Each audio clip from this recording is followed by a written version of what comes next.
Hi, this is Pierre Sabak, and today I'm going to be talking to Paul Sinclair. Paul Sinclair is the author of Night People, and this is an absolutely wonderful book. I've read it from cover to cover. I was absolutely riveted. I actually think that this is one of the most important books that I've read on the abductee phenomenon.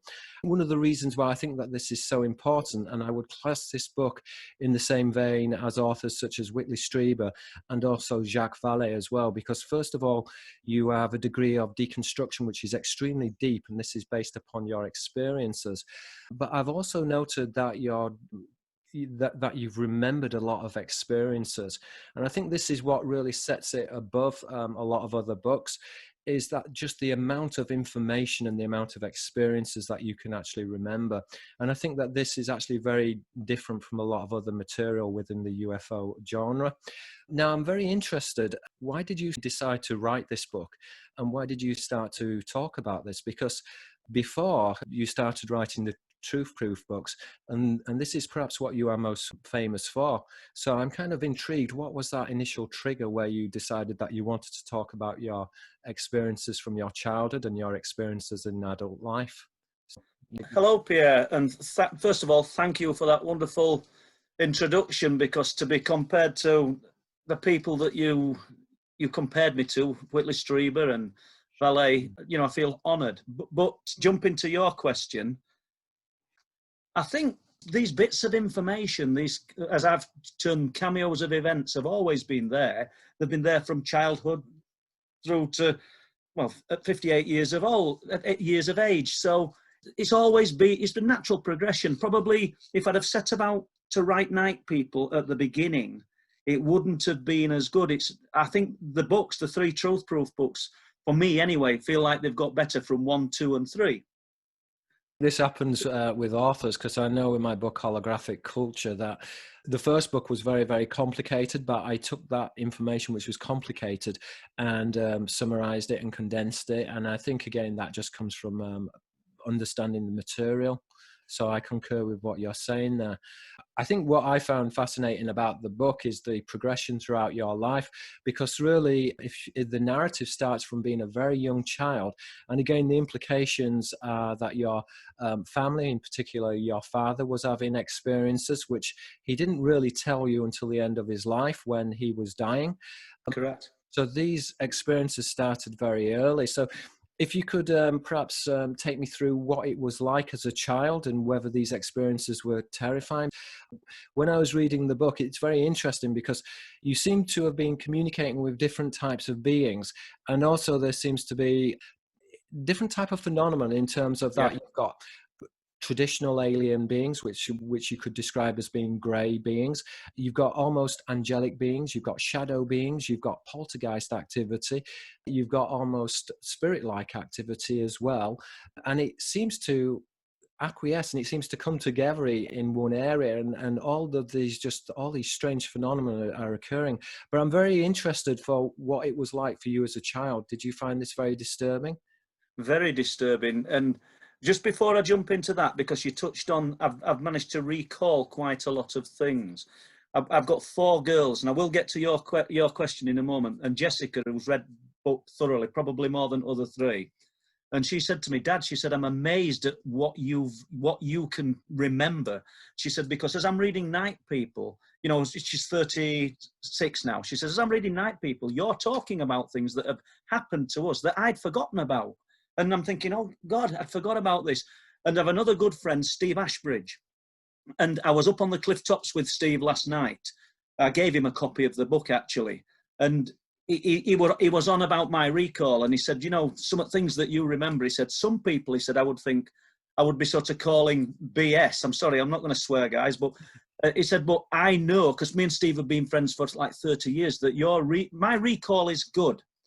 And I didn't set about to elaborate or add anything to the stories within Night People. And I've said that all the way through, Pierre, that, if let's assume each little cameo of event has 6 pieces, I can only remember 3 of them or 2 of them, and I've not tried to fill in the blanks. And I think you've probably noted that. But jumping back to your question, as a child, it wasn't great. Let's put it that way. I was the only child. brought up in an household that it's not really a nice thing to say about your parents, but my dad was a very stern, hard man. And my mum used to say his idea of love was to smack you. Well, I think we all know that that's not the idea of love. You know, I've got 4 girls, and my girls, a bit first thing they tell you is dad's never done that to them. And so I guess what I'm getting at, when these things were happening, I couldn't speak to anybody. First of all, as a small child, you don't actually know, if you're 4 or 5 years old, when these visitations are occurring, you don't actually know that it's not normal. You really don't. And we'll not jump into abuse and things, but it's a form of abuse, and it's only like later in life when you sort of reflect and you look back on what was happening, you realize how traumatic it was. I mean, as we've said in the book, I'm not sure how old I was, but I bet I was 12 or 13 years old before I stopped wetting the bed. That's now, Pierre, you've just jumped at that earlier. That was one of the reasons I didn't write Night People earlier, because I was too ashamed to say these things. You know, and here I am now, and other people are going to listen to this, and I'm not ashamed now because I realise there wasn't anything wrong with me. If we've ever visited family, say we've got ties and relatives in Scotland, you know, that never happened.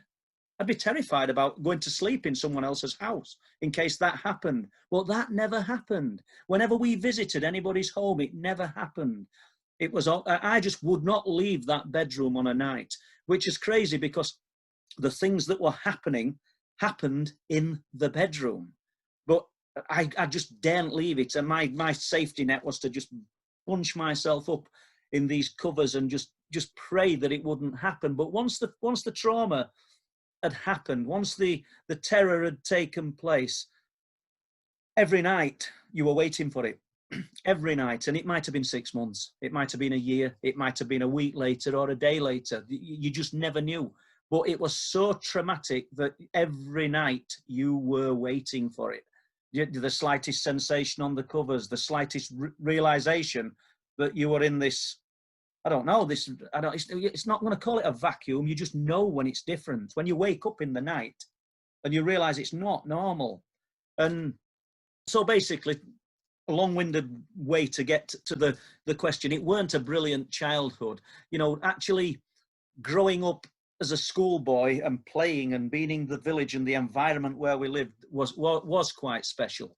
You know, it's like stepping back. I don't know if some of the younger listeners won't understand what I'm saying, but it's stepping back into times of like the episodes of Darling Buds of May and things, because we lived in a little village and, you know, it were all sort of farmland, apple trees and, you know, nature. And for children, that were great. But on a night, it were different. And yeah, I've got a question here. Did you ever speak to your very close friends about this, or did these strange occurrences ever touch upon your friends, or was there interaction there? Because no, I didn't. I didn't speak to anybody about this. Nobody at all. I do know there's one instance in book where there was an old lady that some of my friends at school, and I've said their names, it were Neil Chappell, it were Adrian Kirby. I don't know whether we're supposed to say names, but I don't think it's anything fine. Yeah, sort of life-changing, this. But they'd encountered this strange woman up in the woods who told them to die like poison. And I'll always remember it. And I've never spoke to these guys in probably 40 years, but I bet if they ever listen to this, they'd remember them words because they're quite unique. And I encountered her first of all. I'm not sure how old I was. I'd have been early teens. I'll have sort of gone through all this in the book. I'm not sure what chapter it was, but I used to spend a lot of my time at a friend's small holding.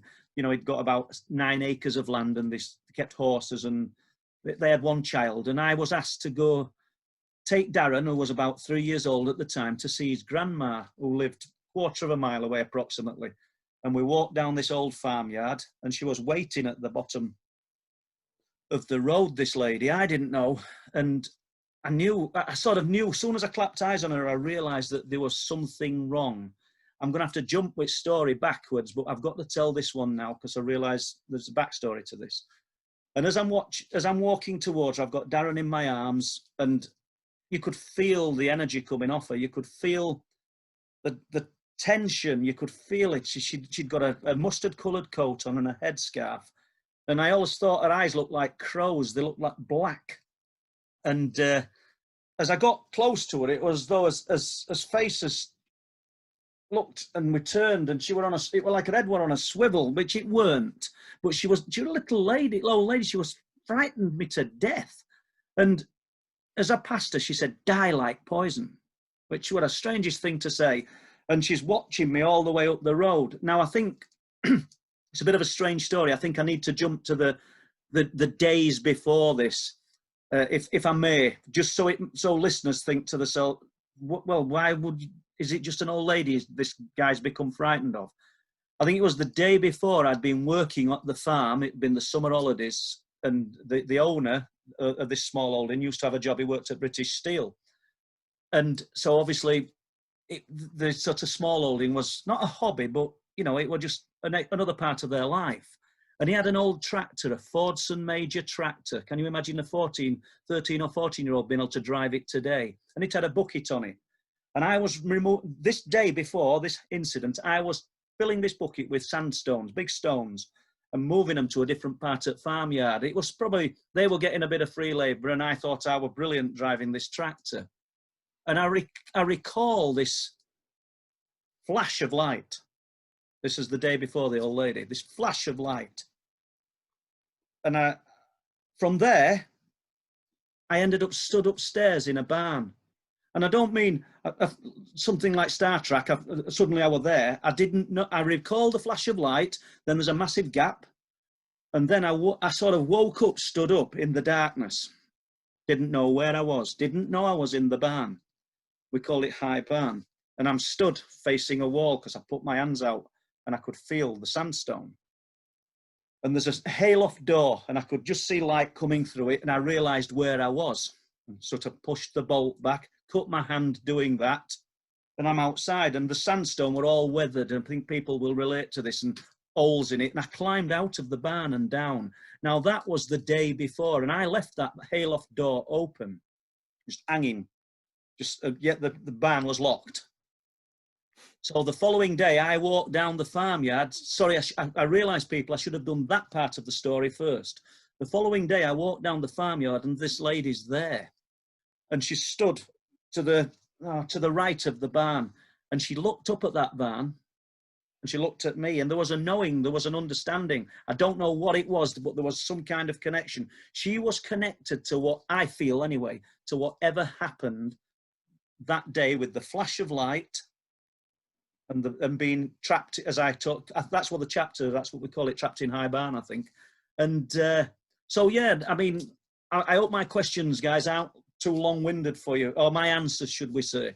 No, I think this is very interesting. And you said that your friends called this old lady a witch. They did, yeah. They said they'd encountered a witch in Old Deneby Woods, which were Bluebell Woods. Okay, so and she said the same thing to your friends as well. Die like poison, yeah. Die like poison. So I think that in itself is very interesting, particularly as you had this missing time experience. What did you think after having that experience? Did you just kind of think that was odd and then just disregarded it? I think you do as a child. It was an odd experience. I never told... I nearly said the names. I think he's passed away anyway, but I never told them. I never told them about what had happened. I know he commented that the hayloft door was open. You know, when he came home from work, this guy. I mean, there's so many things in books, little cameos of things. He had a Mark III Cortina, and the camshaft had gone, and I can hear it now tapping in my head. You could hear him coming a mile before, but I remember him commenting that the hayloft door was open, and yet the barn was locked. There's no way I could have got in that barn, but there was a flash of light. I was 1 minute, I'm at the tractor. The tractor was still running when I went back on idle. It was still ticking over. So but that means nothing. I mean, these things, I think you could leave a tractor all day and it'd run. Do you know what I mean? It's, but just what we've got is events like that throughout my childhood. Then it probably stopped, Pierre. I don't know. Can you just, before we go into later cases in terms of what was happening, can we go back to the childhood and can we look at the beings? Because there were beings which were connected to your case, and these beings manifested actually very early on from a young age. Yeah. So perhaps you could describe what these beings looked like. And also you mentioned that they almost created an atmosphere of fear, didn't they? It's almost this synthetic fear which they create. I believe fear is what they wanted to create. And when you were talking in the introduction, you talked about seeing different types of beings, almost an angelic type being. I don't mean I believe, but I do wonder if the angelic being, because they did look alike in everything barring the eyes and the colouring, the shape, the structure, everything was really similar. But the angelic ones, they looked like they were full of energy, just sparkling energy. They just looked absolutely beautiful, really. And I think I only saw them twice. I've only got two recollections: waking up in the night and seeing it at the side of me. And it was, someone tells me it was stood up, and it must have been through bed, because I didn't see legs. But it was at the side of me, in the bed though, you know, at the side of the bed. And I looked at its eyes. Partially materialized in terms of it was in the middle of your bed standing, you mean? I think so now, yeah. I don't think it was sat. I remember looking at the eyes and thinking, I could see forever. I could see everything. And I couldn't. Do you know what I'm saying? It was just the most incredible, blissful feeling. And I'd love to see that again. Yeah, there's a number of points which is interesting for me, because I know from studying the traditions in the Semitic traditions about the angels, which were sometimes described as the watchers. Now, the watchers, the word erin is a watcher or a shining one. And the reason why is because obviously sometimes these beings are said to glow or to shine, but also there seems to be a connection with light and telepathy, and also the transference of ideas and thoughts. So, and I think it's very interesting that you were saying that when you connected to this being, and it seems like that both your minds were connecting, that there was this, I don't know, understanding. You were almost going into the being's mind. But I also wonder, yeah, it's interesting, but I also wonder if the being is connected to other beings, then there's a more of a vastness, because you're not necessarily... You mean a type of mainframe where they're... Exactly. Whether it's artificial intelligence or whether this is a hive mentality, then you're not just hooking up to one individual, but you're actually going into the system. Yeah. Which is vast. It's a good way to look at it. And then on the other side of the coin, after we'd seen the sphere, we'll call this the earliest memory, when my dad woke me up 4 or 5 years old, as was said before to other people. You don't keep a diary at that age. And so we'll say 4 or 5 years old, and he woke me up to watch this huge luminous sphere that was, again, the power station, the cooling towers at Mexborough. And I think they got knocked down in the 1990s, these towers. I don't know the height of them, but they were below the towers, but they were above the rooftops of the town of Mexborough. And you could see all the street lights. And this was the unusual bit for me. It always has been in my mind why my dad woke me up. Because if he put me to bed at 7, or my mum did, I didn't get up. That's it. We weren't one of them parents who say, oh, you can come down for half an hour. That was it. And you wouldn't argue with him. So he woke me up. So I don't reckon it would have been late, but he woke me up. He'd got some naval binoculars, because my dad's brother was a second officer in Navy, and he'd give him these really good binoculars. So anyway, to show me this sphere, and looking at them through the binoculars, I can remember him holding them, and this thing travelled along the rooftops, very slow along the rooftops of Mexborough, which would have been, I'm not sure of the actual length of the town, but we'll say 1.5 to 2 miles, from one end to the other. And it's not all shops. It's habited, and the town's just one section, but we'll call it the town, and until he gets to Swinton. Midpoint, he left me. It's unusual, just left me watching it. I asked him what he thought it was, and he said I can remember him saying it was a weather balloon. Now, I'm not saying it isn't or it wasn't, but that's what he said it was, or he thought it was. I mean, I do have an interpretation why your father woke you up. from reading your book, you mentioned that your father never spoke about this, even though earlier on you'd seen some figures in a field. That's correct. I actually think that because he wasn't talking about this, and even to his wife, he wanted some kind of validation or confirmation that he wasn't going mad. And because he couldn't talk to other adults about this, he went to you because he wanted to see if you could see the same thing as what he could see. And it's a possibility, you know. It sort of gives me goosebumps talking about it. But, you know, I wouldn't say day after or 2 days after, but a short time after that, I'm in that bedroom. I'm in bed during the night, and I need to stress, we've got cattle in the field between our house and a mile away at Mexborough. There's pasture and a bit of marshland and cattle. So, because that'll play in a moment. Short time after that, Pierre, I woke up in the night, early hours, and you don't think at 4 or 5 years, although something's wrong, but obviously I must have perceived there's something wrong. And I'm focused on the curtains. I can't take my eyes off the curtains. I'm looking at them because I think I can see eyes. I think I can see eyes in these curtains. And I think the cow's eyes, because that's the only thing that my mind can relate to. There's the size of cattle and the big eyes. And they're moving in and out of focus. It's like, it's weird, or it's like surreal, like you're drunk.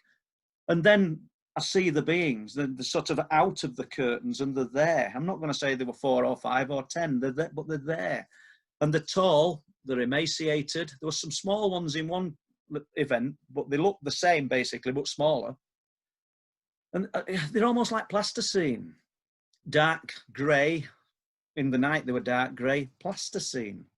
Oh, muscular, sort of nothing to them apart from just pipes for arms and legs, no sort of genitals, these extra large heads. And that's something I've thought about. When you're so emaciated and narrow like that, your head is going to look large. Maybe we all think that the heads on these beings are extra large. It could be the fact that they are actually so slim and so slight that they do look larger. But the heads look large. We've got large eyes, very thin necks, and these sort of thin arms and legs just looking down at me. And I didn't get any feelings of love and light when I'm looking at these things. It was sheer terror. And that continued. So you got that event, and then we've got the Christmas 1970 event, and we'll call them events. Would you talk about the Christmas event? Because that was a very interesting event, and that kind of linked into what you've been speaking now about these beings and how they can, well, they put out feeling, and also the way that they seem to be almost manipulating your mind so that you're thinking that it's cows, and they're almost trying to replace the thoughts in your mind. They're anticipating what you're thinking and trying to replace those thoughts. I know in the book you mentioned that these beings appeared and they took on family. The wedding album. Yeah, they took on images of people who you know from photographs from the wedding album. Yeah. I think that in itself is absolutely fascinating, that because a lot of the relatives in the family album you didn't really know that well. So it's almost like that they went into your mind, read your mind, and then projected that. Yeah. Well, we'll do 70 in a moment then, because first of all, I think the cow's eyes, Pierre, I think I was, you could be right, but in my own heart, I think I were relating these eyes to cow's eyes, because I think that was the only thing I could reference them to. But then the other time, and it must have been summer, and you know, because it was daylight, but it was the early hours, and I sort of woke up, and I woke up with sort of a startled, and I've looked at the bottom of the bed, and they're there, and there's 2 tall ones, and I don't know whether there was 2 or 3 small ones, 2 at one side. I know there were 2 small ones. There could have been 3, and they're just looking at me and just staring, and I'm frightened to death. I'm absolutely terrified, and I can see them. You know, I can see them. Let me just correct myself or explain that. when I said I can see them, it's not like I couldn't see the others, but it was in semi-darkness that I saw the others. This is in the light. So, and the skin looked like elephant's skin. You know, we're not wrinkled, but the same colour. And I'm looking at them, and I turned away and put my head in the pillow. And I absolutely frightened to death. I'm really frightened. Probably felt like I'd been there ages, but in reality, probably a minute. But I turned back and looked. And there were people from my mum and dad's wedding album stood looking at me. So my nan, my granddad, and some relatives, like you said. And I didn't think, God, how have they done that? I seriously didn't. I didn't think, how have they, because we've got to understand, I was 4 or 5 years old. But they definitely, whatever they did the trick. It altered my mindset. It put me in a better place to deal with it. Didn't have a conversation. I can't remember what happened afterwards. Seriously, I can't remember what happened after that. So yeah, that it was almost like they'd gone inside your mind and flicked through, and this'll suffice. You know, I mean, I don't think they think like us. I mean, how do you think like something like that? I mean, that's another mistake that perhaps I think we make. We're trying to think. We think how we want them to be, how they would think in human terms. And these beings, what they want from us is probably not even what we can think they want. It could be something totally different. I've often thought that they were getting some kind of emotion. I think the fear. I think they were getting the fear from me. I can't think what else they would have got from a small child. I do think blood were involved at some point. And I don't know whether we'll get to that tonight or what or not, but I do think blood was involved at some point. But I think harvesting fear for whatever reason was something that they required or got off on. Is that a weird thing to say? No, I don't think so. I think within fairy lore, when you look at animal mutilation, which is equated to fairy lore, the reason why the fairies harvest the blood from the animal, according to early fairy lore, is that these beings use it in order to extend their life expectancy. And if that's the case, then that would denote that these beings are physical entities.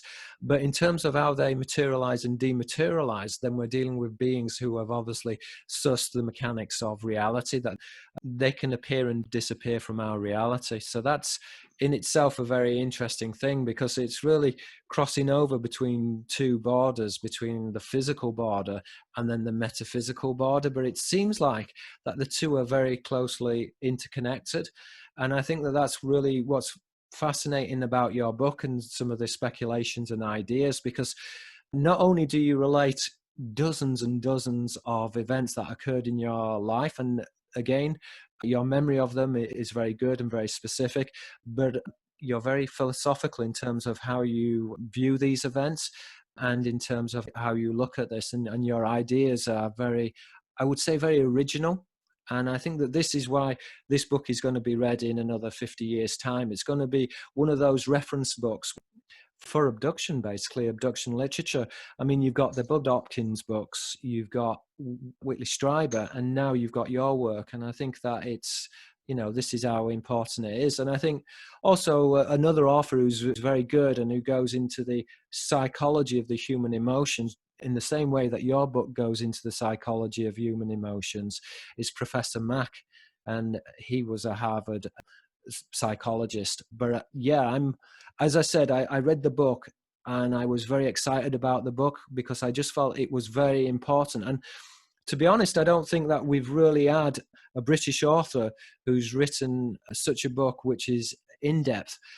I mean, I can think of authors like Philip Kinsella, and again, he's very sharp and his books are very, very interesting. But I did think that your book was excellent. And yeah, I was very impressed with your book. Could you take me back to the event in the field? Because you mentioned that there was an event, I think with a rabbit and a guinea pig. And Yeah. again, that in itself seems to be curious, because when I was reading your recollection of the rabbit and the guinea pig in conjunction with these strange entities or beings, I was thinking to myself, were the rabbits and guinea pigs actually there? Or was this just put there in order to make it seem like more normal, in terms of that it was just an everyday occurrence.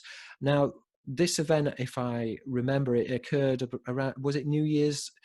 It was New Year's Eve, 1970, so it would have gone into 71. I can't think how I got to that year, but it was. I think there's references in the book that point to it. Yeah, and listeners, Pierre here, that we never switch off, and I've got information just pouring into my head constantly. So some of the things I write, I can't even remember writing, and that's not because I'm... That's like me all the time. It's how it is. I wish I could remember everything in fact, if I could remember everything I'd read and everything I'd written, I'd be like a genius. I just get frustrated. Whereas with you, and I know this when we spoke and when we met a few months ago, that I understood straight away that you're very, very sharp. You retain a lot of information, and your memory is is excellent. But if we jump to 1970, if you want to move to that one. Yeah, that would be great. Well, my mum and dad we've got to paint the picture here, guys. So the mum and dad were members of a sports club called Dale and Brown's Sports Club. It was the bottle making factory for the beer bottles. And every year, I think they went every weekend, but every year there'd be 2 or 3 parties, 2 mates, namely the sort of Christmas party and the New Year's Eve party. It were a family type club, so obviously children could go as well, and they'd got snooker tables and all sorts of things. And on this night anyway, my dad went, we didn't drive the car. I think it's approximately 3.5 to 4.5 miles to Swinton. And we walked, thick with snow, ice, and we walked all in good spirits. It was great. We got there early.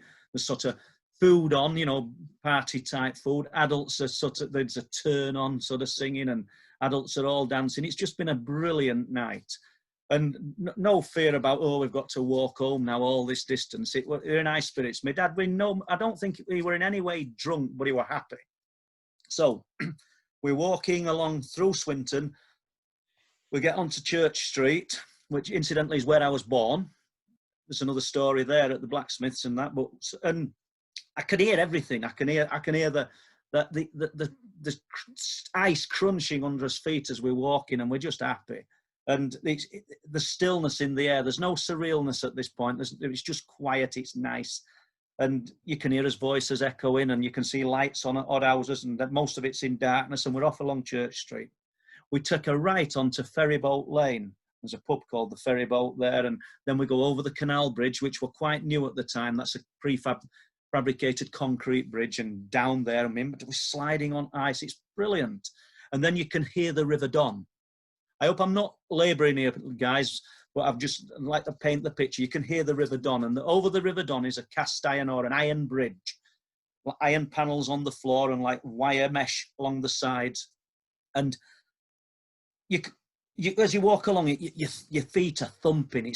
For a child, it's exciting because you can see all river churning over rocks below, and you can hear the Don.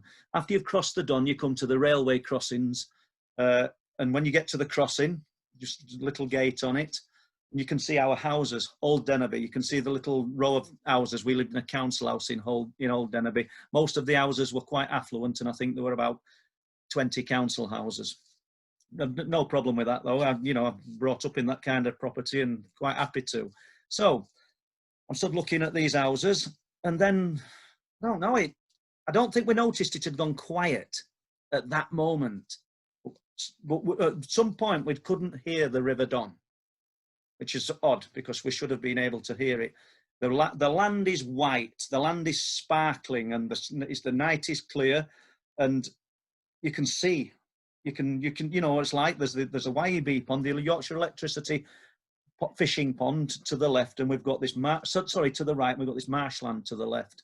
And as we're walking down from the railway track, I see 2 rabbits and a guinea pig in the grass, on the path, not in the field. There's marshland to the left of us. Well, this is a little boy. This is a young boy, and he's already got a rabbit in a cage. I want them. They're not wild, they're not running away.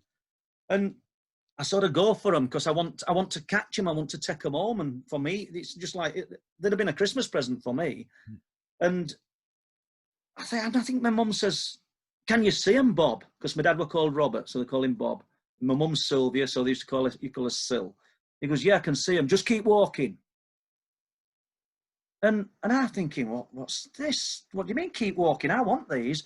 And he must have said, grab hold of him or get hold of him, you know, Broad Yorkshire. And I'm wanting these things. And he's going, just keep walking. He's gritting his teeth. And he was a similar build to me. So it's nothing to do with, it's hard to put your finger on it. It was nothing to do with being he was a bit of a bully towards me, but not a bully to other men.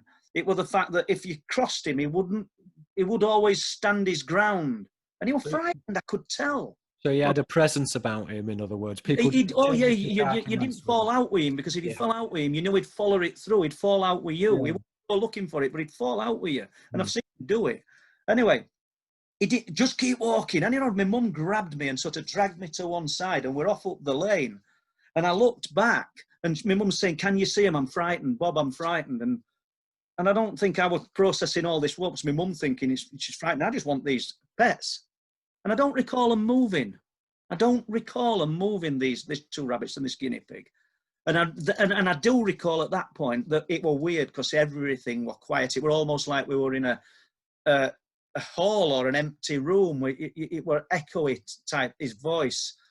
And as she pulled me away and I looked back, I saw him stood in field. And in the field, they were on our left, but as she pulled me back, they'd have been on my right then. There's two figures stood in field, just stood almost like gunslingers. It sounds that stupid, but naked, but obviously just the same things as what's been in my bedroom. Tall, just stood there in the darkness like cardboard cutouts. It was just crazy. And she'd seen them, he'd seen them. That's why he was so afraid. I would just focused on rabbits and guinea pigs, and then we just got home. I think they never stopped talking about it that night, and after that they never spoke about it. I'd ask them odd times, and he'd tell me it was a bad dream. There were a lady who lived next door but one, and unbelievably, Pierre, she's still alive. I inquired just before publishing book. I said, "Is her son?" I said his name. I said, "Is the son still around? Because I'd like to speak to him." Because, jump into this story now, he saw the rabbits and the guinea pig. Because I remember his mum talking to my mum and dad about it. So that guy's still around. His second name's Stimson. And I don't think I used his first name in book because it wouldn't have been fair. I don't know what else he saw. And unbelievably, this old lady's still alive. She's over 100 years old, I'm told now. So I would love to speak to these people, because there's potentially another witness there. To this story, because I know for a fact he saw the rabbits and the guinea pig. So was he on location at the same time walking back? He wasn't with us, no. Picture me being probably, I don't know how old I was in 1970. Well, I can easily work it out. I'd have been like 8 or 9 years old, 71. He'd have been in 21, 22 years old. He'd been out for the night for a few beers to Mexborough with friends, I should imagine. And when he came back, he'd told his mum he'd seen these rabbits and guinea pig on lane and thought he were imagining things. I remember Mrs. Stimson talking to it about my mum and dad. Whether the beings were discussed, I don't know. Yeah, I think this is in itself very interesting, because I've come across cases where animals have entered into trances, and I'm just wondering if, for example, if these beings were trying to put you into a trance, or even using animals in order to try to entice you. But there could be different interpretations, whether mentally what they were projecting outwards was affecting the fauna in some way and affecting the wildlife, or whether they were trying to almost use some kind of honey trap to get your attention. But it seems like, for whatever reason, whether it because your father was further away, or because they hadn't connected to his mind, but they connected to your mind. It's a difficult one, because I sort of agree with parts of what you're saying, and then and other parts seem to clash, because sure, one part of me thinks the animals were just like some kind of hologram. They weren't actually there. I didn't see them move. I never saw the animals move. But why would they be there? What would they be there for? Why not just present? If those beings didn't want to be seen, why would they be stood there? It's a mixed up mishmash of a story or an account, and I can never understand it myself. Well, I can't understand any of them, I've got to admit. But No, you're very correct in that. It's an unusual juxtaposition, isn't it? Because if they wanted to capture you, and because they could, you mentioned this earlier in your book, that these beings could remain transparent or invisible or virtually invisible, they could at least camouflage themselves. Why did they make themselves so obvious? It's almost like that they were purposely trying to attract your attention in some way. And it's very interesting that also that they seem to have been attracting your parents' attention as well. Yeah, it definitely did. I mean, I don't know. It was very strange. I don't think I've ever talked about this part of it, but my mum never would let me out of her sight. So it's a weird one to say that, but I don't think I've ever spoke about it. I spoke to Whitley Strieber about Night People a few months ago, and I didn't touch on it then because he was one of the first people I ever spoke to about the abductions. He had sort of encouraged me to start to, to talk about it. And to the point where if I was playing with other children, she'd be in the bedroom windows looking where I was at all times. I mean, there'll be people who have grown up with me which will have known that as well. When I came home from school, because we went to a school in Mexborough, and every day coming home from school, we'd have to walk across that bridge and walk across the River Don Bridge and home. I could see, right from the canal bridge, I could see my mum watching for me with them binoculars. How strange. It's not, there were no reason really to be so worried about your child. Apart from the fact that you were disappearing occasionally, I would imagine. I think they must have perceived something. That's very interesting. Yeah, you mentioned Whitley Strieber. Was Whitley Strieber the trigger for you to start to talk about this? Had you ever intended to talk about this? Because never intended to talk about it. No. It almost seems like that you were looking for the answers because of what had occurred to you in your childhood, but because this was so personal, almost it's like you didn't want to go there or didn't want to touch upon it. Why suddenly now have you decided? Right up to publishing the book, I debated whether to publish it. I even wrote to Whitley and asked him what he thought I should do. Because I said, I just can't make my mind up. And Don, who helped me with the book, correcting all this bad spelling, should we say, I said it to him. I said, I spent all this time on it, and I'm really not bothered if I don't go ahead with it. I didn't mean that in a blasé way. It was just, I just don't know. In 2014, in 2006, let's jump to that, Whitley Strieber asked me if I'd like to talk on Dreamland not about these experiences, but about the things we'd been filming on the East Yorkshire Wolds and various locations around here. And I've been putting little clips of footage onto YouTube, onto the internet, UFO Casebook and various sites like that. And it must have interested him, and he contacted me, and I didn't feel ready. But I exchanged a few words and a few emails, and I told him a few things that were happening to me. So then in 2014, I decided to write Truth Proof. And I thought, I'm going to sort of take advantage of this. This man was kind enough to give me the opportunity to go on his show years ago, and I'm going to ask him again. And he just jumped at it. He just said straight away, yeah, of course you can. You come on the show and speak about Truth Proof and what you've been doing, Paul, and all, And as soon as I got on, it was just like the very first show. I think it's archived. It'll be there on his Dreamland. I don't know, within minutes, he'd asked me about anything that had happened to me. And I just started telling him about the sphere of light near the power cooling towers. And it was just like, bang, it was like a cork had come off a bottle. And we didn't hardly talked about Truth Proof. We just all that complete interview was just about the things that had happened. No intention of writing Night People at that point, but it was just such a relief to actually speak about it. It was brilliant. No judgment, no sniggers, and and that's the biggest factor, I think, with a lot of people who have these experiences. That it's so deep, it's so personal, and it's so traumatic. or even the experiences that are not traumatic, they're so life-changing that it hurts if you tell people and they just laugh at you. You know, and that, I'm not alone with that. There's people, I've said it before, Pierre, there's people, maybe not listening to this, but people out there who've got far more recall than me. They've had far more incredible events, should we say, be it good or bad, and they're never going to tell their story.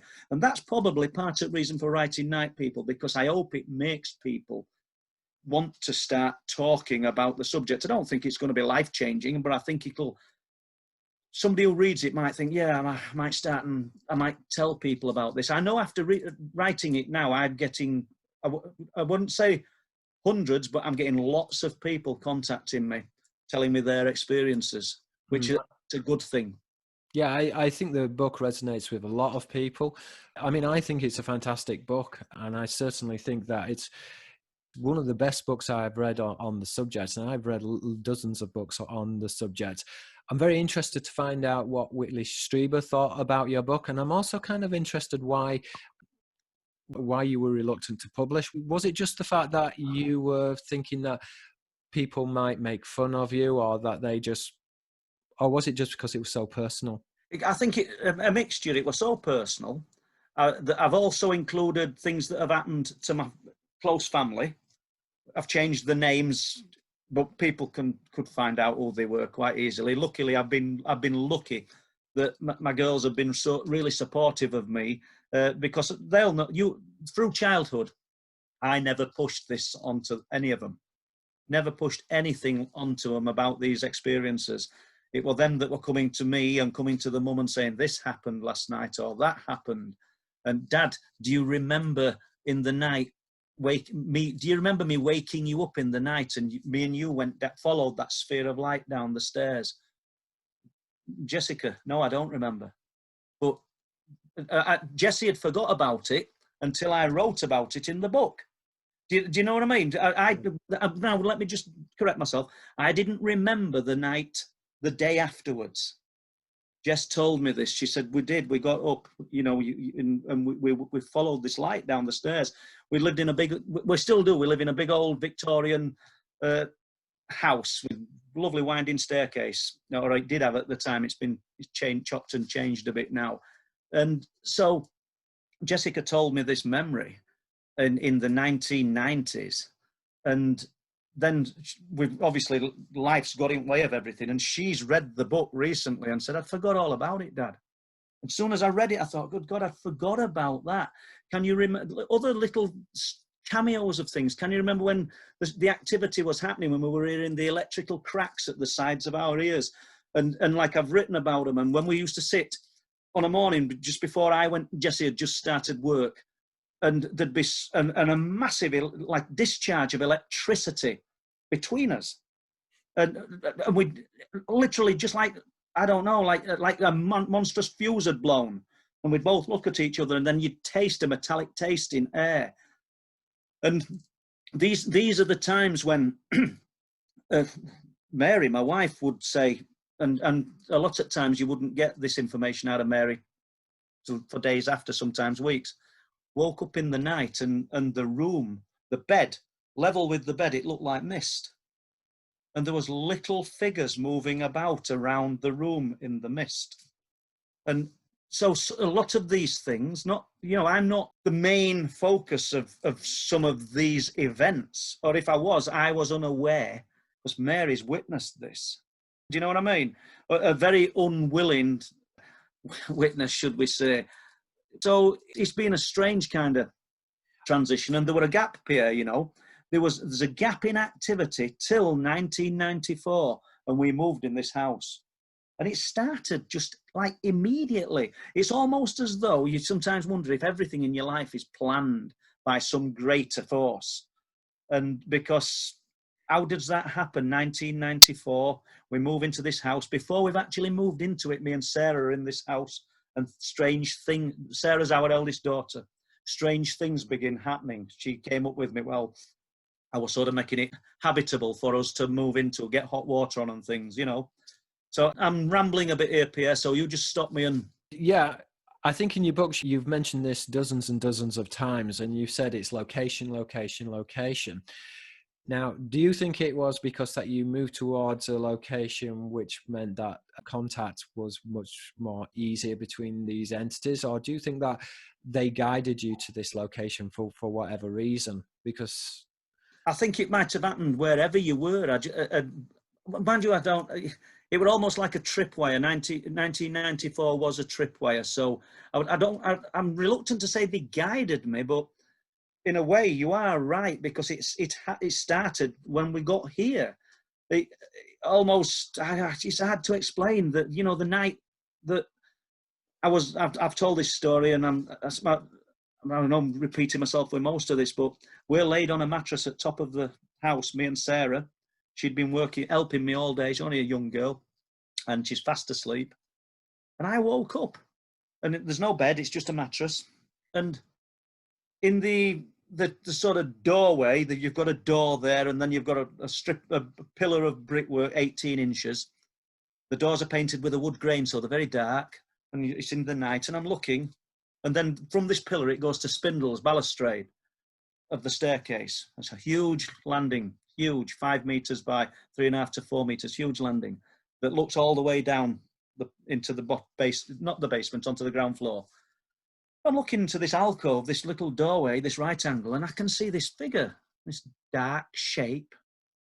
And he's darker than the night. He's darker than the door and the bit of wall, and he looks like he's got a big hat on. And I can't for the life of me think why I didn't get up.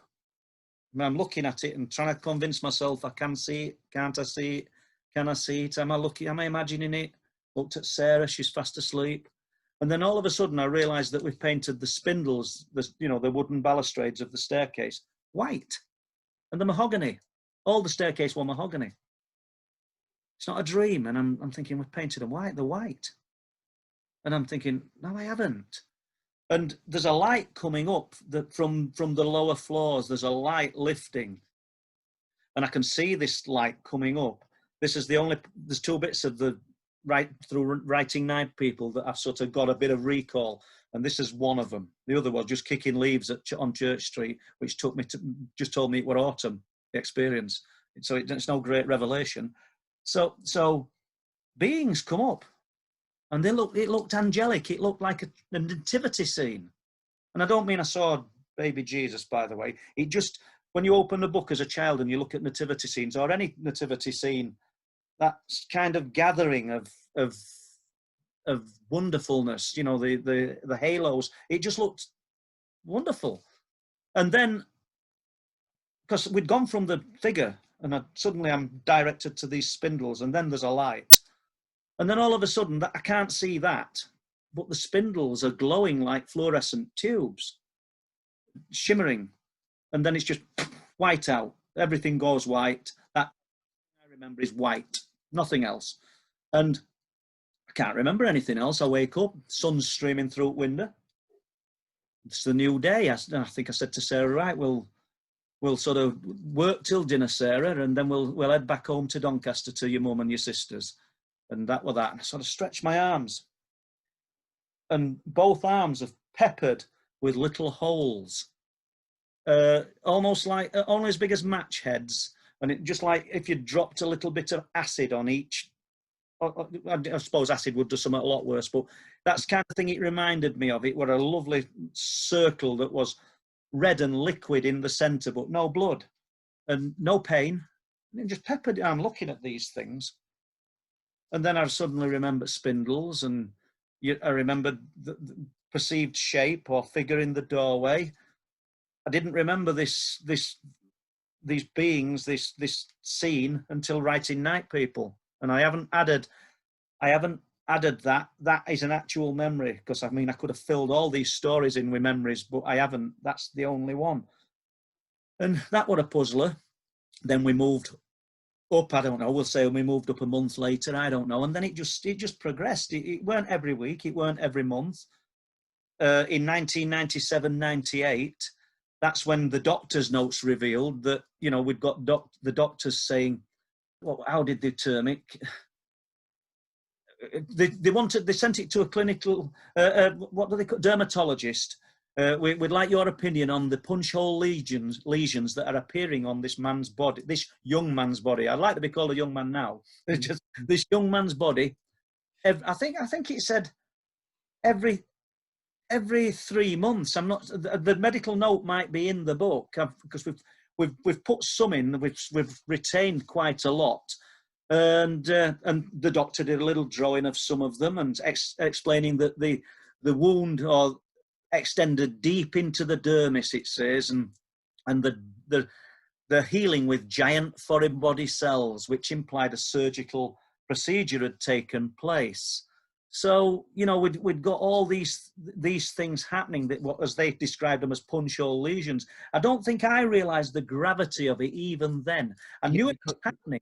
Sorry, yeah, because those lesions actually occurred. You did have some recollection of how that actually occurred in terms of the bed springs and in terms. Oh God, yeah, that was 1997. So this was the lesions were prior, but you also had they were occurring all the way through from 94. Wow. But 97, 98 were the worst ones, and I'd got some bad ones on my arms. But the little match head type lesions, they healed and didn't scar like the ones in 1997 and 98. But although I'm very pale skinned, so I might not look it tonight, but I am. So if I get any sun on my arms and things, you can see them then because they look whiter. So they never found out. We'll jump to the bed spring in a moment. They never found out what was responsible. Obviously, they're not going to do that. And I'll tell you about what it felt like sat in front of a nurse and a doctor when they're telling me, Mr. Sinclair, you can tell us who's doing this to you. You know, you've no need to have this done to you, kind of thing. Please tell us. And I know what's happening. I've seen these beings. But it was far safe. This was the time when I was not getting nervous, but starting to feel frustrated and really upset about things in my life, because it were easier to let the doctors believe I were being physically abused than to tell the truth, because telling the truth would have been worse for me in their eyes. You know what I mean? And I'm sure that is what a lot of people in that position face. Yeah, they would have probably wanted you to see a psychologist. Without a doubt.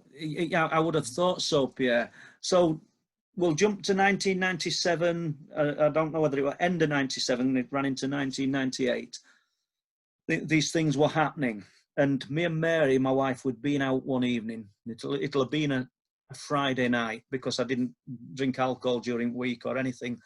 And we just had a good night. You know, we'd enjoyed ourselves and come home, had a bite to eat, and just gone to bed as you do.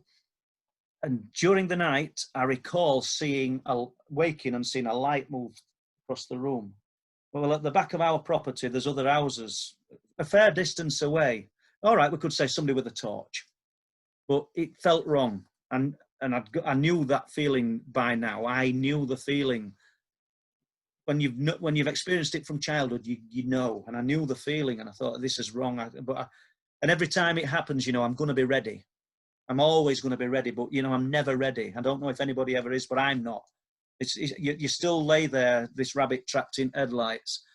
And so I knew the feeling, but I couldn't process the thoughts or form any kind of defense for myself or anything. I was just trapped. So it went again, and then I saw the outline of them. One, I think. And then you'd see it again. It was weird. And then they're outside at bed. And there's gaps. I can't see a full operation or a full procedure. And I wonder if I were actually in the bed, because whatever happened took place on my back. And suddenly I'm in pain. My right-hand side, halfway up my back, I couldn't have done whatever they did. And I'm in excruciating pain. And they're telling me, not verbally, it's coming in, they're speaking it in my head. It's a bed spring turning in your back. They're not saying it as calm as what I'm saying it now. I'm just hearing the words. It's a bed spring turning in your back. There's nothing to worry about. And I knew it weren't a bed spring. But I can't stop this this voice telling me it's a bed spring, and the pain is just incredible. And I'm on my back, so how can that be? So am I actually in bed? It's just crazy. So I think I must have passed out with the pain in the end. I'm pretty sure I must have done. The new day arrives. I think first of all, and I'm normally up early, and I weren't up early, and somebody came to the door, and it was the neighbour over the road, and we'll get to him maybe in a bit. And I think one of the girls answered the door, which were unusual because he never came across. He had very few friends, and I were one of them, but he hardly ever came across to our house. And he wanted to speak to me, but I were up late for some reason, or late for Paul Sinclair, shall we say. I'm also up at 5 a.m. Even if it's a weekday, I'm up a weekend. I'm up early. So anyway, eventually that's happened. Just probably lay there another half an hour, 20 minutes, and I get up. I sit at the side of the bed, no clothes on, and Mary goes, "Paul, I don't believe it." I says, "What's the matter?" She says, "You've got 3 holes in your back." And you know, there's that numb feeling at first. You think, you know, what? And then you start to, I saw the light, I saw the being. If Mary hadn't have seen, Pierre, if Mary hadn't have seen the holes, because they were painless. At this point, they're painless. If Mary hadn't have seen the holes in my back, and she'd have seen them, say, when I got a shower later in the day or something, I don't think I'd have remembered most of this. Seriously, I think that's the reason a lot of us, or a lot of people, I won't say us, a lot of people forget half of this, because if there's no prompt as very, very quickly afterwards, I think it dissipates. I think it's almost like a firewall that comes up inside us. I don't know how it works. So I've got 3 holes in my back. She'd got one of those cameras that you just press a button and it fires a picture off, and the picture's in the book, so it's grainy, but it's still good enough. You can see it's my back. She takes this picture, and there's clearly 3 holes in my back. I end up at the doctor's. They send me for a biopsy. I end up sat in front of the consultants, and they're saying as good as telling me I'm being abused. "You could not have done this to yourself, Mr. Sinclair. You must, or you could tell us who it is, or what's happening, you know." And that that's the despair moment for me. Happened from childhood. You become numb to it, because you know it's happening, but you've got intelligent people in front of you, people who've got the power to I don't know, to write notes about what they think of you and your mental state, and I daren't tell them truth. So I have to let them think that my wife's abusing me, or somebody else, should we say. These weren't little holes. There's a pen there. They were as thick as that in my back, and whatever it was went really deep. And they explained to me that if these whatever had been done to my back, if it had touched a vital organ, would have been, maybe there'd have been a different scenario now, Mr. Sinclair. Do you realise the gravity? Because whatever it is has gone deep into your back. And I just had to sit there like some kind of fool. Just they knew I was lying. They just didn't know what the reasons I was lying for. You know, it's a strange scenario, strange situations, Pierre. Yeah, I kind of concur with what you're saying about that you would have forgotten instantly, in terms of that there's almost an amnesia, and it's just because there was a physical prompt that you remembered. Something occurred to me, and that was very similar. And what basically happened to me was I went to sleep as normal, and I woke up and it was dark, and in front of me there were these 2 alien looking entities. One was the color of ET, and one was a more traditional grey type of entity. They could have been the same type of being, but they were different colors.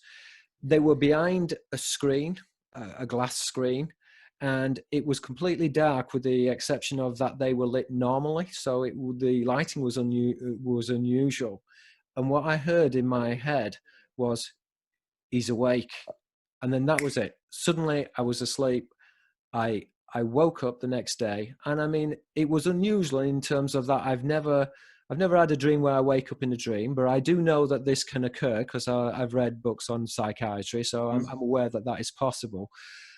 And I wouldn't have remembered it, but what had occurred was that I had a massive allergic reaction to the point of where I was going to go to the doctors.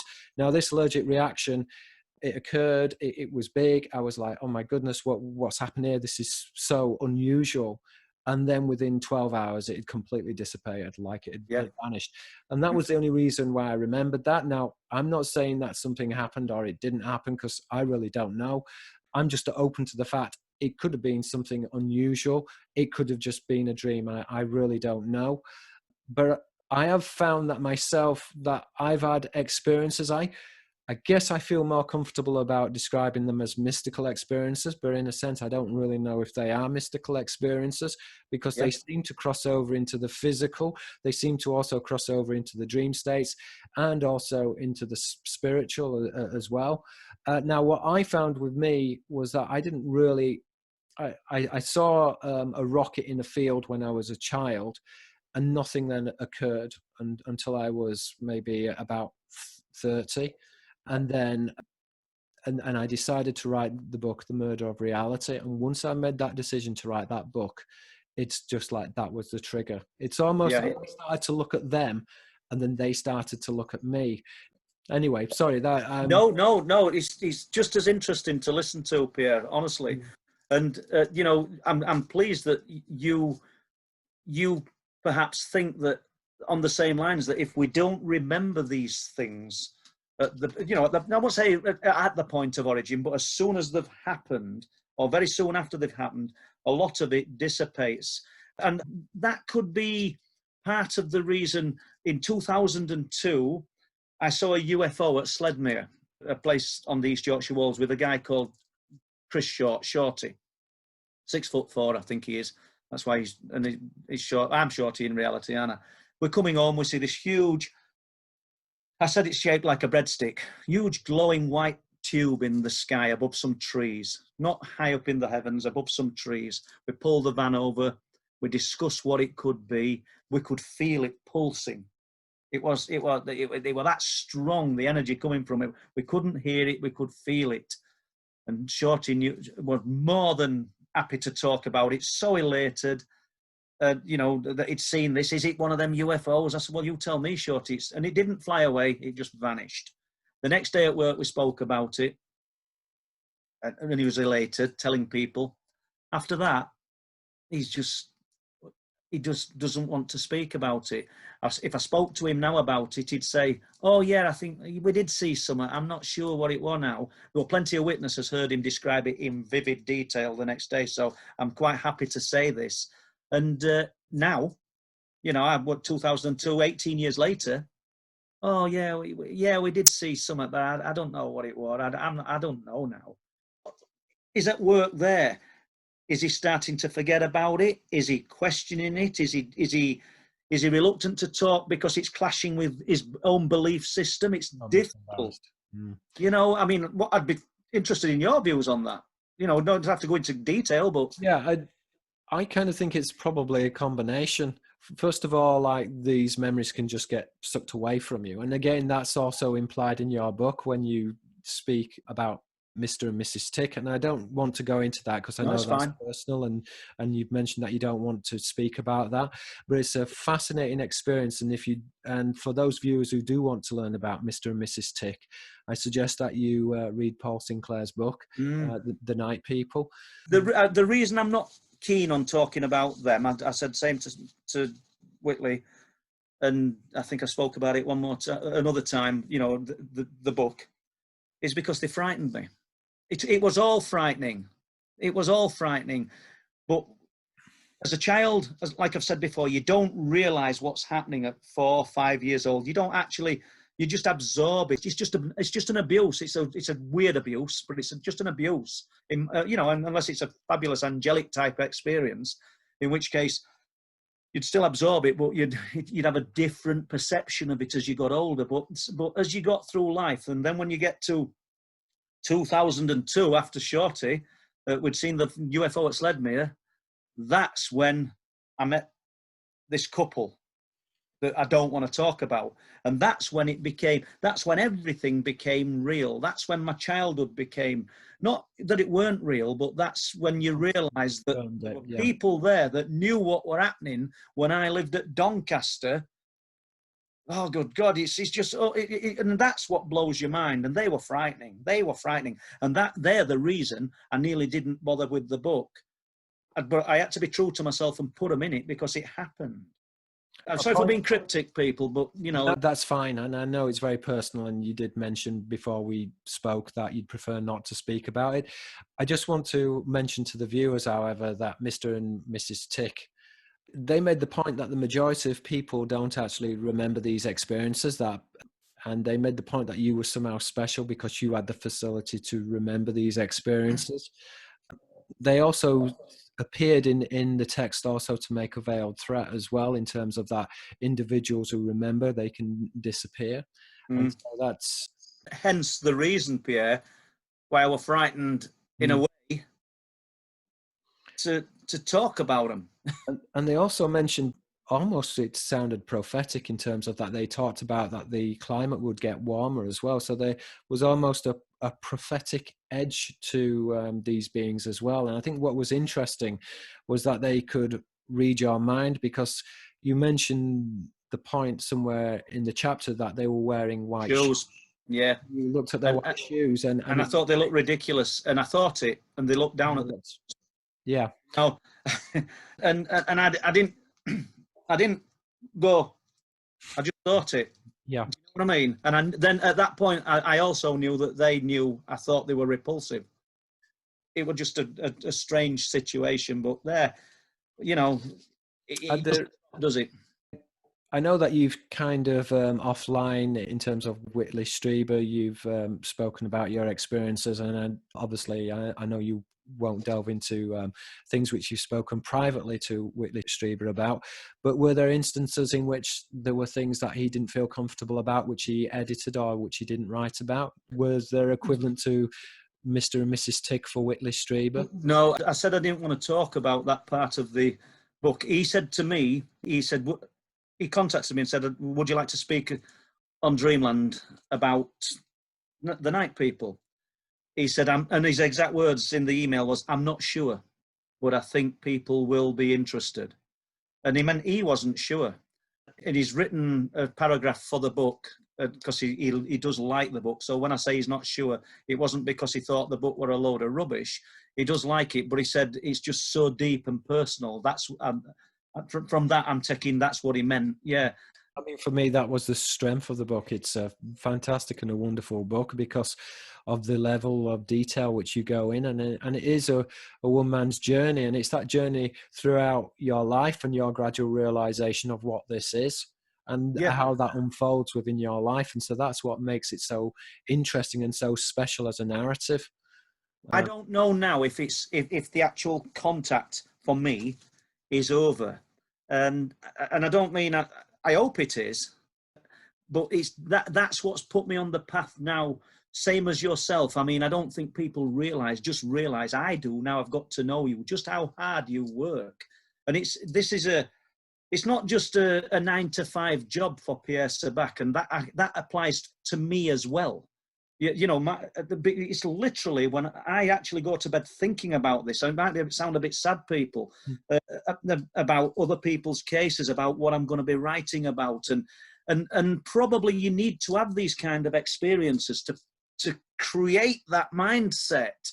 That could have been the reason. I don't know, you know. But I'm looking into all sorts of things now, and now I'm sort of pouring my heart and soul into other people's accounts, trying to not make them as believable as possible. If I believe the witness is telling me a true story, I try to put that witness's account over in the best light possible, as I'm sure you would do. And maybe these are part of the reasons. And all things have started happening to members of my family, the younger members. And it's not the fact that their mums and dads are talking to them and filling their heads with all this. You know, I've got a daughter and a son-in-law, Pierre, who've got responsible jobs, and would be horrified to talk to their children about this. But when you've got a young boy saying, he doesn't want to sleep in the middle of the bed because he keeps falling out of bed, and his dad puts him in bed and says, sleep in the middle, you'll stop falling out. And he goes, I can't. He says, why? It's because of the man. What man? He comes through a hole in the wall at the side of the bed. I mean, as soon as I heard that, I sort of just, it just sort of filled me with dread. He'd lined all his toys up at the side of the bed. I used to do that as some kind of protection. They would protect me from the man. And he'd come through a hole in the wall, and he picks him up and he tries to eat him, but he doesn't eat him. That's the child's words, by the way. I'm not Paul Sinclair's words for a book. And he takes me back into his world and then brings me back. These are small children. I have a 3-year-old who I was allowed to record the other day, a 3-year-old telling me that she woke up and there's green eyes looking at her. And please, I need to stress to anyone listening to this, I am not filling my grandchildren's heads with anything. I don't talk to them about anything like this. Yeah, my children or my daughters will come to me and say, Dad, do you want to listen to this? What so and so's saying? So does it roll? Are things happening, and has it switched off for me? Possibly it has. I don't mind if it has. You know what I mean? I've not asked for any of it. I know, generally speaking, with this phenomenon, as people get older, generally it tends to get less and less, although it does tend to occur throughout people's lives. It's very interesting what you was talking about, the hole in the wall, because I think that is some type of portal. It reminds me of my best friend's niece, because when Grandma died, she talked about how Grandma lived in the wall and that Grandma would visit her. Yeah. So is that now? Do you think then that is a kind of guise for some other entity to come and manipulate the child in some way? Right. Well, this is very interesting, because I won't mention my friend's name, but my friend, he's super scientific, and again, we've talked about alien abduction, and he'll often speak in a very supercilious way. He'll say things, well, you'll know what that is. That is sleep paralysis, and there's good scientific explanations for this. And then he went in and he told me an experience which he had, and he said sometimes when he's laying in bed, he can't move, and he becomes terrified because he's convinced that somebody's in his house and he can't actually move.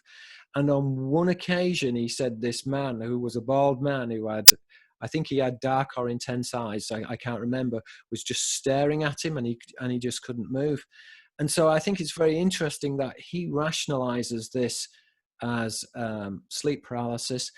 His niece was having an experience with Grandma who lives in the wall, which may have been because Grandma had just died. That could have been a spirit. That could have been a child subconscious mind just responding to a grandma's death and coming to terms with that. It could have been another entity. But I do think it's very interesting how there is this crossover between these spiritual entities and these physical entities. And again, that there are experiences of near-death experience which actually interlink with non-human and alien and demonic and angelic life. Yeah. And I think at this stage, it might be very interesting to refer to your father's experience, where basically for all of his life, with the exception of when he shared that experience with you with the balloon in the sky, he didn't speak about this. No. And then on his deathbed, he mentions something which is actually very incredible, but also at some level is not very dissimilar to your grandson's experience, in which he's saying that there's a man who comes out of a hole in the wall, because the experience which your father was describing at the end of his life was actually very similar. There seemed to be some type of hole or portal where these beings heard. So if you could just go through that would be interesting. And then my dad had a lung disease. I think it was called bronchial ectasis, and basically it meant that towards the end of his life he were on oxygen. I mean, you're going to get some scientific brain saying, oh, it was his mind depleted of oxygen that's created this scenario for him. I realize that we're always going to get people coming up with logical explanations, and fair play to you guys who are looking for the logical, because we've got to find the logical, or look for all the logical answers first. And if we can't find them, though, we've got to start considering the illogical. So I used to go and see him every day after work. I didn't spend ages, half an hour. And then he's in a little side ward on his own. And he died a few days after this, or a short time after. And my mum was waiting outside for me as I arrived near on the ward. And she says, "Your dad wants to speak to you, wants to tell you something." I said, "We're unusual." You know, whenever I went in, she was sat there, but she was, "No, he don't want to tell me, he wants to tell you." So I go into the ward and sit at the side of him, and I said, how's things? And are you all right? And he went, "Aliens came to visit me last night." I said, "You what?" He said, "They came to visit me." Did he use the word aliens? Yes, yeah. Oh, yes, he used the word aliens, yes. At this point, was he aware that you were doing research into aliens? Oh, God, yeah. He knew my interest. Okay. He knew my interest by now, you know what I mean? But he said they spoke to him about lots of things, me included, but he couldn't remember everything that they'd spoken about. They told him that he could go. He said, but he didn't want to go. He wasn't ready to go. And this is typical, probably near-death scenario that a lot of people have spoken about, seeing the light, this dark tunnel. But apparently that's where they came out of, but he could have gone into with them. Now, it could have been some kind of experience with oxygen depletion or any of them scenarios. I can't hold my hand up and say, no, it wasn't. I'm not in a position to say that any more than science is in a position to say our scenario, our explanation is correct. I wish that's where we could draw the line, really. And these people who have the explanations and will never have the experience, but they still know better, could just come a little bit, closer to an understanding that if you've got, and I'm jumping from my dad's scenario here, but if you've got hundreds, if not thousands and thousands of people all telling you a similar thing over a period of not decades, but hundreds and thousands of years, then you have to start and realize that there's some reality to what these people are saying. And if just because science can't get its head round it, don't make it any less real. So anyway, my dad's telling me this story, to jump back to it, and in between oxygen, he's not really talking that good at this point, and he just told me that they told him many things, and and aliens visited him. We didn't have some detailed conversation about going to some planet or he'd be doing other things. That's what he wanted to impart with me, and I don't know. I just sort of took it away. A short time before that, Pierre, and I don't think I've written it in the book, but I wrote it in a book in Bridlington Hospital, in the visitor book, that I thought I saw an angel last night. And if it's in the book, I've forgot it, but I don't think I have. And he kept suffering these, I don't know, the oxygen depletion bouts where he'd go unconscious. And this doctor rang us and he said, "I think it's your father's time. Could you come in?" This was a few weeks before. And me and my mum in the early hours went into the same little side ward. There's a little light on. My dad's unconscious, and I'm looking at this screen, and you're looking at the oxygen levels, and they said there's a good chance that if he does come out of this, he'll have brain damage because of the low oxygen levels. And it's very dimly lit in the room, but there's this little light outside of me. But in early hours, and I'm praying for him to pass away. Please don't think bad of me, people. He was suffering, and it would have been, it was a terrible time. No, I understand that, because when my father was dying, I felt guilty that I wanted my father to die. Yeah. But it's the same thing that you just don't want him to suffer. Yeah. So my mum sat at the other side at bed, Pierre, and during the night, I saw this flickering at side of me, and I looked, and it were like bars of milky gold light, and I looked, and I thought that were weird, and it stopped. And I'm still praying and hoping and just thinking, God, we'll let this end. Come on, and then I don't know, half an hour later, it happened again, and I looked, and it was like I'd seen a wing. Seriously, people, it was like I'd seen a wing. And shame on me if I'm lying about anything like this when you're talking about your parents, because I'm not. But so I left it, but I could see my mum looking. I don't know, half an hour, 20 minutes later, my dad's oxygen levels rose. And he came back to us. You know, this had happened a lot of times, you know, over the past year. So it weren't like, I'm not saying to say, oh, this is what caused it, but he came back to us. The doctors said, look, let him rest now, go home, get a bit of rest and come back and see him later in the day. So my mum stayed at our house, got her down in one of the spare rooms. And the next morning, this was on my mind constantly. I knew what I'd seen, what a wing. So I said, you know, last night, Mum, I said, you know, when my dad was sort of really ill, I said, I saw you looking over, like sort of, I don't know, like, oh, in awe. She goes, oh, yeah, yeah. She said, you'll never believe it, Paul. I says, what? She says, I could see wings. And not a body, not an angel, but she could see wings. And I'm thinking, how would science explain that one, Pierre? Do you know what I mean? I saw it. I weren't under influence of drugs or alcohol. I were in a very different switched on state. I've got to admit, you know, and emotionally and physically, I were in a hyper state of emotion. So maybe we were accessing something, maybe something had answered our prayers, you know, I don't know. Well, I think, first of all, there has been a study done into near-death experience and the connection with alien beings.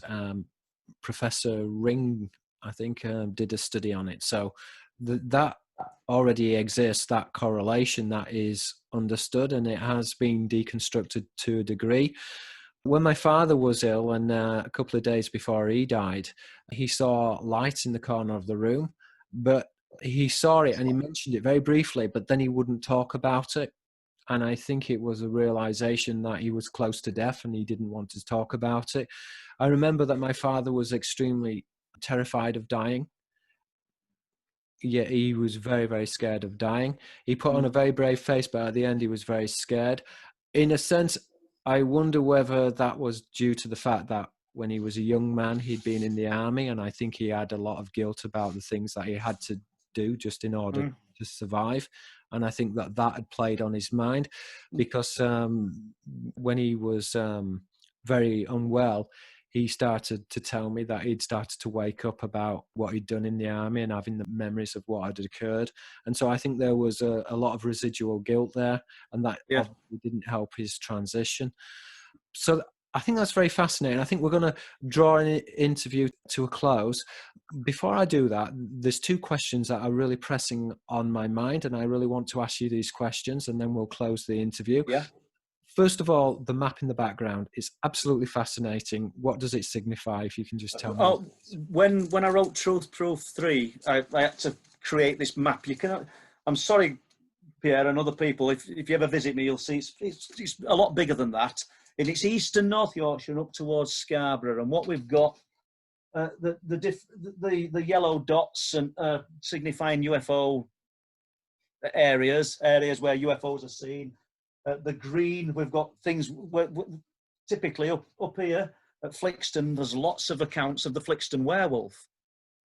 You know, I'm always quick to defend myself that I never thought I'd look into the cryptids, but I bounce straight back by saying, when you've got independent people from all walks of life, who don't know each other, reporting something similar, you've got to have a bit of faith that there's something existing in that area. So yeah, the different dots. So it's eastern North Yorkshire, just signifying. What do the red dots signify? Animal mutilation. Okay. Saying it like that, people. Animal mutilation, particularly, it's thick up there with them. I mean, behind my head. And it's prolific. It were absolutely prolific in late 2016, 17 and 18. And I personally was on these fields, these locations at like 4 and 5 in the morning with the farmers' knowledge. And I was finding these animals, and I found quite a lot of them. And, you know, I mean, I know men of science, and I'm not knocking men of science, but they're looking for the logical.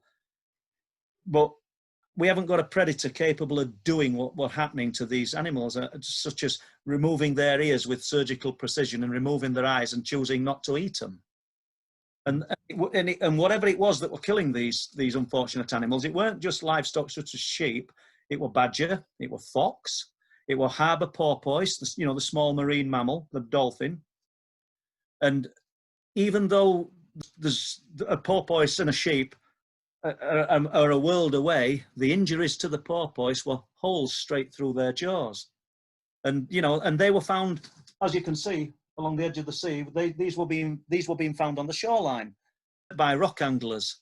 So, can I just ask you a question? Do you think, in terms of location, was there correspondence with also missing people and these animal mutilations? not always. No, you know, no, not always. Right. But I don't know. I think the missing people, Pierre, is a difficult one, because I am so conscious of the fact that these unfortunate people have got parents and they've got loved ones, and without knowledge of what's happened to them, some people would be quite happy to say, oh, I think this has happened and that's happened. I'm not. You're saying there's too many variables, basically. Yeah, I've written about them in Missing People in Truth Proof 1. So they're in a book of unexplained events, because, quite honestly, they've gone missing in unusual circumstances, as in they've gone for a day's walking and never been seen again in a close proximity.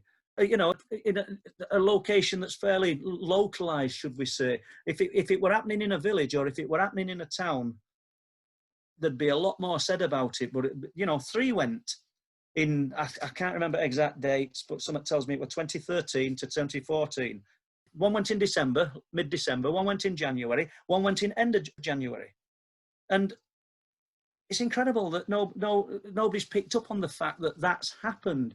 You've got different police forces looking at the missing people, because they're from different locations, even though they've gone missing in a same location. I contacted the Missing Persons Bureau when I were looking into the missing people here, and saying, like, you know, you've got a checkerboard of faces. Do you realise that, I don't know, 8 or 9 of them have gone missing around the Bempton area? Oh, we don't correlate that. Well, I said, do you realise? I said, well, it said a name, and then it said York. It said another name. It said Hull. It said another name. It said Leeds. They've all got one thing in common. They've gone missing in that location. He said, to me, it's a big trick that's been missed. I know we've jumped there, Pierre. Sorry, guys. Yeah, no, that was very interesting. Well, thank you for sharing your thoughts on missing people. And the final question is, what are you doing now? Are you writing more books? I do know that you're also working on a documentary as well. So if you could just give me a summary of what you're up to now, that would be great. I'm writing another book. I want to write something slightly different to the Truth Proof books, you know, 1, 2, and 3. We're going to throw a different angle on it, and it's not going to stay around East and North Yorkshire, because there's so many good people coming to me with wonderful accounts that I just can't ignore them, because they're not in my locality. And I'm also writing a book about the werewolf, and that I find that quite exciting, to be honest with you, because we're also doing a documentary called the Dark Forest Project. And I think, although we've got a title for it, which we've not put out yet, but I think people will be aware that we are looking at the cryptids in the North Yorkshire forests and along the cliff tops. And I just absolutely love the idea that I've got these, and I know I'm repeating myself, these independent witnesses with no connection to one another, describing the same thing. And that excites me, because I know in my heart there's a reality to this, no matter what science says, no matter what any academic person of academia says, that these things can't exist. They're here. Yeah. I don't know how, I don't know the mechanics of it, Pierre, but these things are here. And we've enjoyed filming these people for the Dark Forest Project. We've spent nights in the forest with 2 of the witnesses. We've spent nights with a gamekeeper who claims to have seen the same thing 20 years previous, 7 miles away from where these other guys saw it 2 years ago. Don't know each other. These people have it's all just come together. You know, we've not put some big advert out and somebody's thought, oh, I'm going to have a little laugh with these people. I'm going to say I've seen this. These people have it's just come together. And now I've started writing the book about it as well. And I'm really enjoying it. You know, I'm really enjoying, you know, the Dark Forest Project. Yeah, that's very interesting. I've got a friend, Neil Haig. He wrote the book Orion's Door, and he saw what appeared like a Bigfoot type of creature. He described it looking like Chewbacca from Star Yeah. Wars. Now, he saw this on the edge of a forest, and he was looking at it over a field, and it was just looking back at him and his friend. And he mentioned that this had occurred throughout his life. And I think what was interesting, he'd also mentioned that he'd seen it in his own house. And so there seemed to be a connection to this entity. And again, there's this like crossover where it almost appears to be like a physical entity, but yet it takes on supernatural characteristics. I would agree. And are you finding that with the werewolf? And Particularly the gamekeeper, who is an absolute rock solid guy. Loads of time for him. And when he saw it appear from the forest and go down the side of the farmhouse, he didn't see its legs move. He said it just arrived.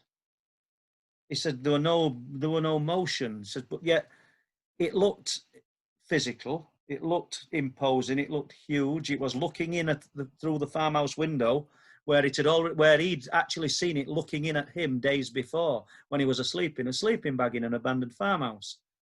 And he ended up outside looking for it. And he says he believes it knew exactly where he was.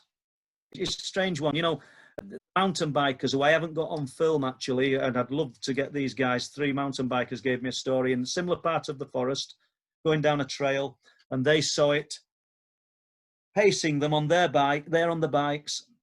It says there's rocks, there's logs, there's ditches, there's everything, and this thing is just, it looks like it's on a smooth track 30 foot away. Just no motion, no body motion. So there is something other to these creatures. So I don't know where it starts and where it stops, but I think, like yourself, Pierre, we shall just keep plodding on and searching for answers. Well, I just want to finish there because I think, personally, I feel that there are answers, and I feel that this is a mystery, but it can be understood. And I think it can be understood through science. It can be pigeonholed. It can be labeled.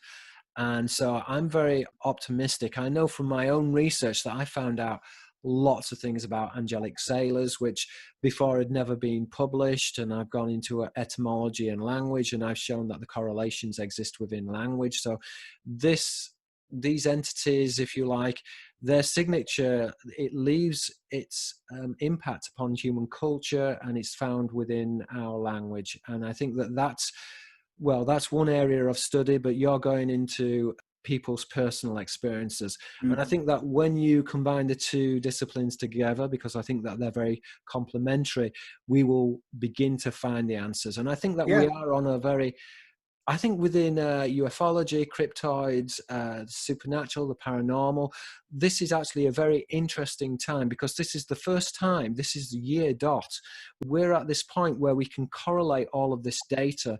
Before the computer, I think it was very difficult to do this, but now we're correlating the data in different countries. And I really think that we're going to make some remarkable breakthroughs. So it's a very interesting, it's a very exciting, and it's a very fascinating time to be alive.